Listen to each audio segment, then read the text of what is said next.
The following is a fan-based video review under fair use. King Kong is owned by Universal Pictures, WingNut Films, and Peter Jackson. Please support the official release.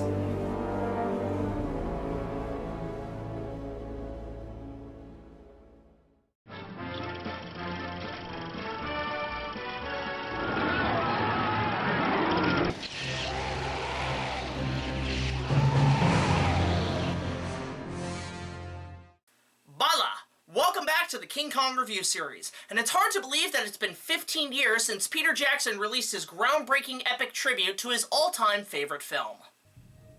As you guys can tell with the passage of time, my opinions on Peter Jackson's tribute film has been mixed. There's been times I love it as a love letter to the original, and then there's times in hindsight that there was a better script from 25 years ago in 1996. If my original review was a little harsh, I apologize, because that wasn't my intention, and I do love the film and respect Peter Jackson immensely for the amount of outstanding effort he put in. Not to mention his massive salary and cut up the box office returns he got. Clever move. However, what I cannot respect is what the fans said should have happened 15 years ago with an April Fool's prank that was announced during the film's production. That, of course, being Son of Kong and King Kong into the Wolf's Lair.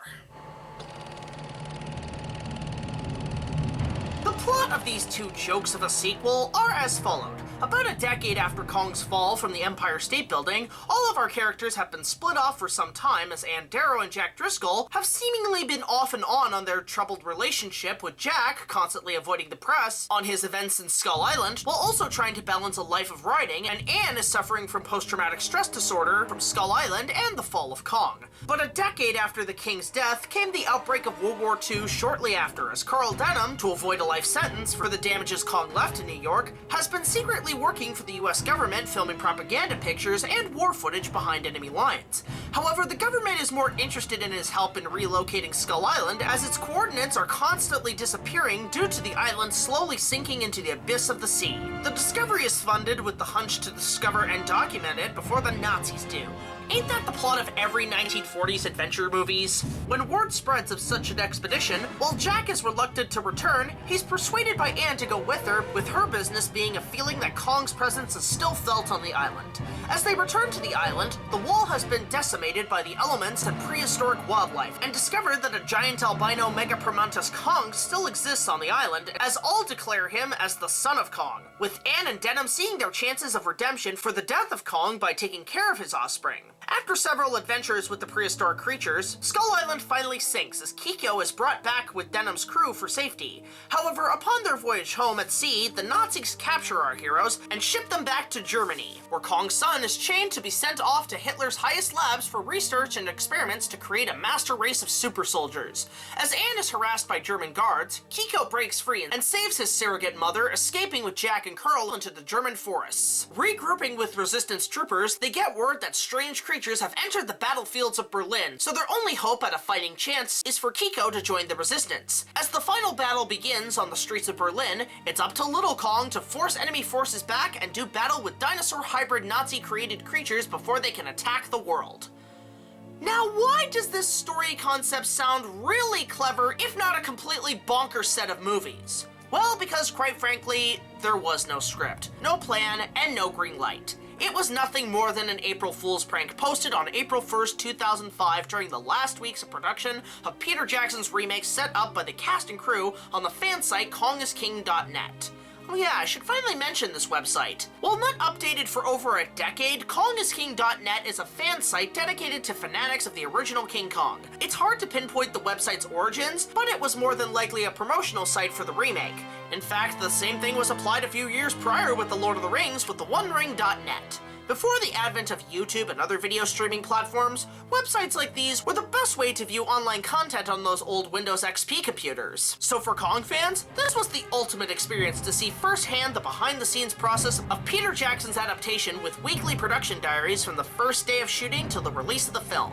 If you would like to see the production diaries in their entirety in HD, I'd highly recommend buying the Ultimate Edition Blu-ray of the film. It has all the material from previous releases, with both cuts of the film, commentary, bloopers, newspapers, and way too much more to count. Honestly, this film holds a place for me as one of the best home video releases in terms of educational material on filmmaking. Seriously, it's almost a complete film semester in one Blu-ray set. Check it out! But back to the full sequel. The concept of this prank was actually set up by Jackson, and when the cast and crew heard about it, they jumped in right away with fake interviews, staged behind-the-scenes talk, and pretty hilarious concept art and designs. They even had a budget planned with unused money from a Chronicles of Riddick sequel. How sleazy can you get? Universal have agreed that we're basically going to split it into 2 movies and shoot them back to back. Touché, guys. However, when the episode aired, the prank did kind of backfire for a brief time. Yeah, how did Kagome put it? Some people just can't take a joke. Several forums and word of mouth took the prank so seriously that they were either excited with the concept or terrified of another bad sequel, since the taste of Son of Kong and King Kong Lives was still not washed out by the fans. This could be due to the year prior, on April 1st, 2004, that Jackson was to remake the iconic classic after the success of The Lord of the Rings, and that turned out not to be an April Fool's joke in the slightest, so it was hard to tell if Jackson was kidding or not. But shortly after, the dust cleared and the fans were both relieved, but also a little questioning. In hindsight, it was a clever prank, but some actually thought the concept and stories could have actually worked as a set of fun, campy special effects popcorn flicks. Me personally, as its own thing, it sounds like a lot of fun and reminds me a lot of Willis O'Brien's concept for War Eagles, but as a set of sequels to a well-made love letter of the original film, I'm sorry, but I'm gonna have to disagree entirely. Character-wise, I see potential with Anne and Carl's redemption, Jack trying to prove himself, and the potential of seeing the likes of Englehorn, Preston, and Jimmy again. But with the plot of Kiko fighting in Berlin against Nazis in World War II with guns attached to his back like a goddamn Dino Riders toy, I have to say, no. No! God, no! No! Fuck no! Hell, in terms of marketing, how the hell would you make a teaser trailer that early on before the film is released? Would it be like the teaser to King Kong Lives where they only use footage from the first movie?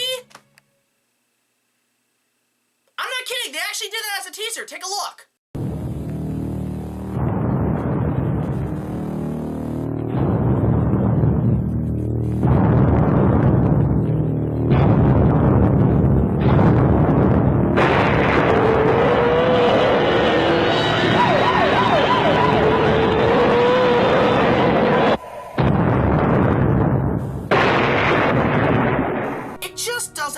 Context and tone of Jackson's vision, and the fact that the fans took it so seriously and wanting it to be a franchise really bugs me, honestly. The King Kong mythology, not really a franchise to me, guys, with its almost standalone sequels and over-the-top animated TV series, for the most part, just never work, and the story of this giant ape never rings franchise for me. It's a classic story of Beauty and the Beast and the Lost World. That's it to me. The only times I see Kong fitting into a franchise is in a Godzilla-style universe, hence Kong Skull Island and the upcoming Godzilla vs. Kong. But if you try to fit that shit with the story of the original film, it really doesn't work. Yeah, I enjoy Son of Kong and King Kong Lives, but they're more of what-if sequels than legit ones, so trying to make Jackson's remake a trilogy because Lord of the Rings is not something I'm for at all, and would have really overshadowed Jackson's remake. Hell, to be honest, if a sequel was in Jackson's intentions, Universal would have been like, no. Fuck no. Are you kidding me? Absolute fuck no! Go make them Hobbit movies or that Creature from the Black Lagoon remake we've always wanted you to do before Del Toro makes it into a softcore porno that wins Best Picture! Also, fuck no! And that's due to the fact that the first film at the time was one of the most expensive movies ever made, and the movie had to make over $500 million to break even with its budget, promotion, and Jackson's heavy salary. Thankfully, the movie was a hit, but because it was such an expensive gamble, it's likely Universal didn't want to take the chance again. Hell, from what I've gathered and remembered with Kong's success in both the big screen and the video game industry with the launch of the Xbox 360 and the tie-in video game, it's likely the reason Jackson was heavily involved in the planned Halo movie. Until it went to shit. Just wanting to say how excited I am to be an executive producer on the Halo movie. Aww. But as its own thing to its own film or in a franchise like Rampage, it would be more appropriate. But for Kong, it just doesn't work. Granted, the prank is hilarious, and to some fans and respect, I can see some wanting Jackson to still do this, as if he's going back to his gory batshit roots with Meet the Feebles and Brain Dead. But for Jackson to keep to one sequel-proof solid film as a tribute to the original, despite a better script in 1996, he has my utmost respect. His writing team and crew in New Zealand really respect the art of filmmaking, and whenever tackling a popular genre work, commit the respect they deserve. Hell, give Jackson a Star Wars movie, Disney, he'd make a decent film for you guys. But overall, these two April Fool's sequels, despite their craziness, are interesting ideas for totally different films, and are hilarious in their marketing strategy. Maybe someday in terms of concepts and designs, this pitch may spin into something original, but as a sequel to the 2005 King Kong, they're honestly not something I'd look forward to, coming in at a 4 out of 10. They aren't much to write home about, but they have some creativity behind them. So yeah, despite the ideas played out, Peter Jackson's King Kong is perfect as one solid solo tribute to the original 1933 classic.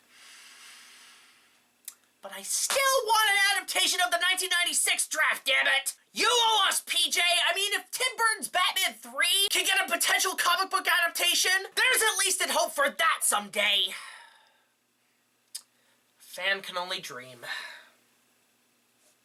Actually, speaking of literature, join me next time down the road on the King Kong Review series, when we take a look at more of Kong's history through the realms of literature. Until then, I'll see you guys later.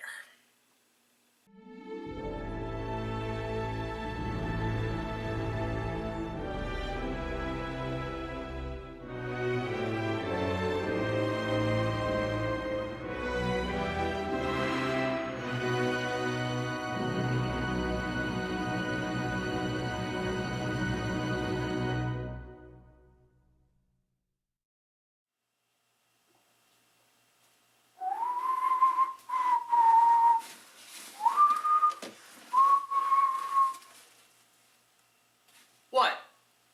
Oh, this? I had to change my shirt. Got a banana peel on the last one.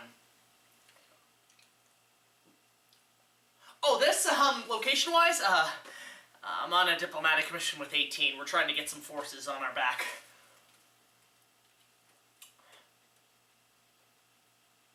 Look, just because it's a post-credit scene doesn't mean there's something always important happening.